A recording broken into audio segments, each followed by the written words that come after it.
Истинно говорю тебе, если кто не родится от воды и духа, не может войти в Царство Божие».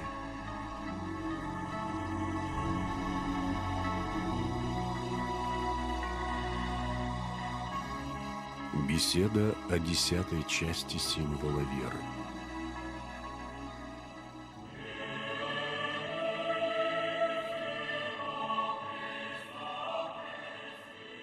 Десятая часть символа веры говорит о таинстве крещения как средстве нашего спасения и избавления от грехов.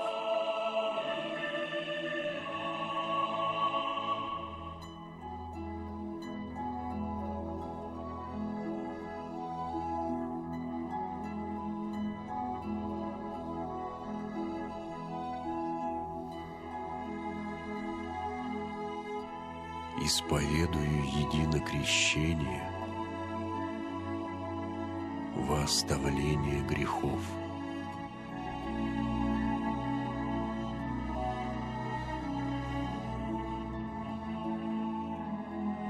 Господь Иисус Христос, покидая землю на 40-й день, обещал своим ученикам послать вместо себя Утешителя, Духа истины.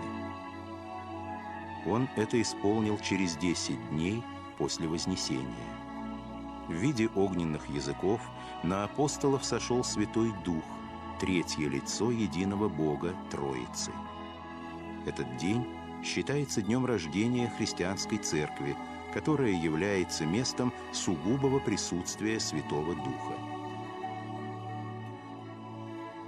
Внутренним содержанием жизни церкви является особого рода священнодействия, которые получили название таинств. Их всего 7.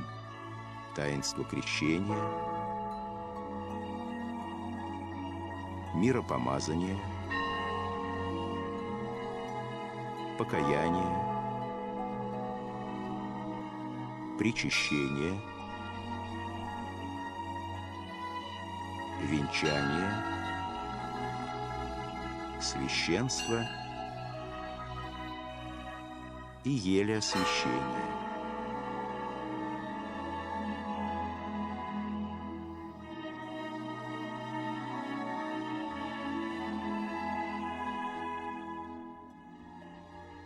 Видимым совершителем таинства является священник. Но Церковь верует, что в каждом действии, которое совершает человек, незримо присутствует Святой Дух. И именно Он подает спасающую благодать приступающим к таинствам. Человек участвует в таинствах и через них приобщается к спасительному крестному подвигу Христа, который умер и победил смерть воскресения. Первым в ряду таинств стоит таинство крещения. Именно о нем говорит символ веры. Это таинство является дверью, вводящей человека в жизнь духовную.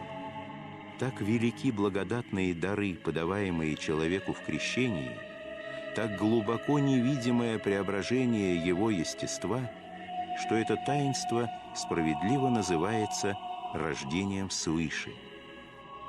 Его так назвал сам Господь в беседе с Никодимом, иудейским начальником, пришедшим к нему вечером тайно узнать о смысле человеческого бытия. Человек рождается от отца и матери, и это есть рождение по плоти. Но человек обладает духом, он сотворен по образу Божьему. Это делает его принципиально отличным от животного мира, хотя во многом он схож с ним.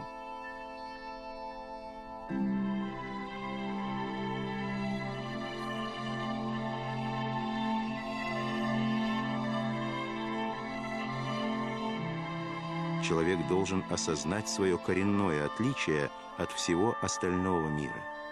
Должен понять, что он гражданин Небесного Отечества. Он должен узнать и принять своего настоящего Отца, Бога. И это узнавание и принятие запечатлевается в крещении, рождении свыше, таинстве, в котором человек усыновляется Богу. Происходит истинное рождение человека по духу. Это рождение является, по словам Христа, условием обретения вечной жизни. Кто впустил Бога в свою жизнь, в свою душу, чтобы облегчить тяготу своих грехов и немощей, пребудет с Ним вечно. Ибо противоположно непрочности людских отношений любовь Бога неприходящая. Он есть источник и податель жизни, и пребывающий с Ним пребудет вовек. Крещение – это рождение человека, и потому оно совершается только раз в жизни. Никакие грехи человека не могут изменить вечного завета между ним и Богом. Пока человек жив, есть надежда, что даже самый закоренелый грешник может раскаяться и вспомнить о том, что он Сын Божий. Бог же не перестанет любить его и ждать назад. Поэтому, как человек не может второй раз войти в утробу матери своей и родиться, так и крещение не может совершиться повторно. Православная Церковь с давних времен крестит не только взрослых, но и детей. Эта практика часто подвергалась нападкам со стороны многих конфессий, не признающих этого обычая. Но сам Господь сказал: «Пустите детей приходить ко мне и не препятствуйте им». От крещаемого требуется сознательная вера в Господа, отречение от грехов прежней жизни и желание жить по заповедям Божьим. Младенец лишен возможности осознанно исповедовать Бога как царя и владыку. Он должен возрасти, войти в разум и сам сознательно избрать жизнь с Богом. Такова аргументация противников крещения детей. Православная Церковь всегда держалась мнения, что ожидать, пока ребенок вырастет и сознательно примет Бога, то же самое, что не давать больному младенцу лекарства, ожидая, пока он вырастет и сам решит, хочет ли он его принять. Человеческая природа больна и поражена грехом, она нуждается в лечении. Благодать, подаваемая в таинствах и в таинстве крещения, как одном из них, врачует немощное естество человека, помогает ему с детства возрастать в духе и истине, приобщает к источнику вечной жизни. Недостаток сознательной воли со стороны младенца восполняют крестные родители или восприемники, на которых лежит святая обязанность научить ребенка истинам христианской веры. Ему для этого придется изрядно потрудиться. Благодать Божия, подаваемая в таинстве крещения, не спасает человека, младенца или взрослого сама по себе. Как рождение по плоти есть только начало жизненного пути человека, так и рождение духовное, совершающееся в крещении, есть только начало духовного пути к святости и совершенству. Святые отцы уподобляют действие этого таинства посеянному семени, над которым следует много потрудиться.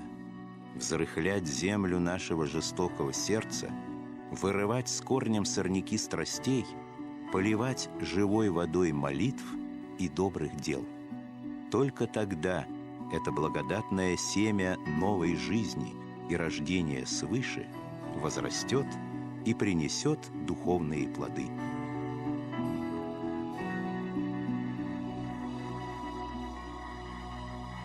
Кто будет веровать и креститься, спасен будет.